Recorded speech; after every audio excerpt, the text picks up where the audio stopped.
নাম আখিলুজ্জামান, মোৰ ঘৰ চলমাৰী।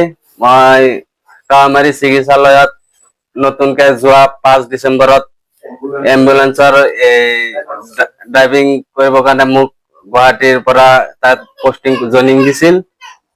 পিছত আৰশব আলী, ইমদাদুল হুছেইন, বাবুল, বিল্লাল হুছেইন সিহঁতে মোক জোৰ জবস্তি কৰি ৰাতি 6:30-5টা মানত সিহঁতে মোক জোৰ জবস্তি কৰি মাৰ দূৰ কৰি চোকা অস্ত্ৰ হাতিয়াৰ মোক ধৰি পেলাই মোক টানি চুচুৰাই কামাৰী ফিল্ডত লৈ গৈ মোক মাৰ দূৰ কৰি তাৰ পৰা পিছত মোৰ ডিঙিত খুৰকি এটা ধৰি সিহঁতৰ গাঁৱত লৈ গৈ সিহঁতে নিচাজাতীয় দ্ৰব্য, লিকুইড ড্ৰাগছ এইবোৰ বস্তু দি মোক পুলিচ মাতি পুলিচৰ তাত চমজাই দি মোক উল্টা ফচাই দিছে।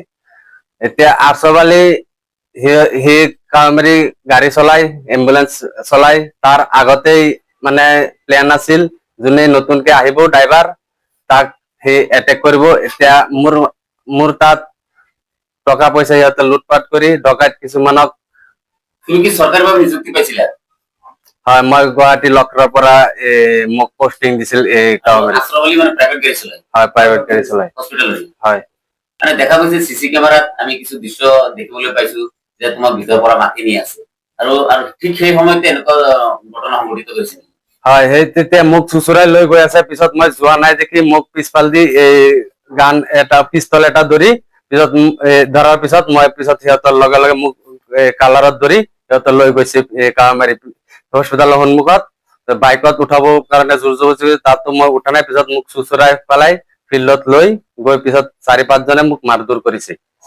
তাৰ আৰশব আলী আগতে মোৰ মোবাইলটো নি পেলাই মোবাইলটো অফ কৰি দিছে যাতে মই কল চল কৰিব। মোৰ মোবাইলটো সেই পকেটত ৰাখি থৈ দিছে। তোমাৰ লগত এইখিনি কৰাৰ কাৰণটো সেইটো মই নাজানো। সিহঁতে এম্বুলেন্স মই নতুনকে ফাৰ্ষ্ট দিনাই গৈছো। আৰশব আলী আগৰ পৰাই সি প্ৰাইভেট গাড়ী চলাই, তাৰ নিজৰ গাড়ী, তাৰ অসুবিধা হয়। সি আগতেই কৈ আছে যে যোনে আহে নতুনকে ড্ৰাইভাৰ তাক সি এটেক কৰিব।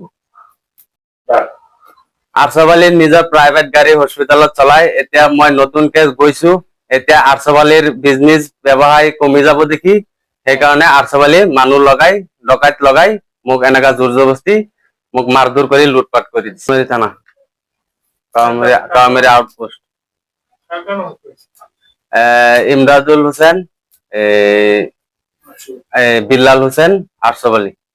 আমাৰ ইয়াত বিশেষকৈ কাৱৈমাৰী অঞ্চলটোত আজি মোৰ এই বিভিন্ন সমাজৰ কিছুমান ল'ৰা আছে, তেওঁলোকে বিভিন্ন উপায়ে সমাজৰ যিবিলাক কুকাম, বিশেষকৈ ড্ৰাগছ, ডকাইতি বা অন্যান্য কাম কাজত ব্যস্ত থাকে, এইসকলে সমাজ নষ্ট কৰিছে।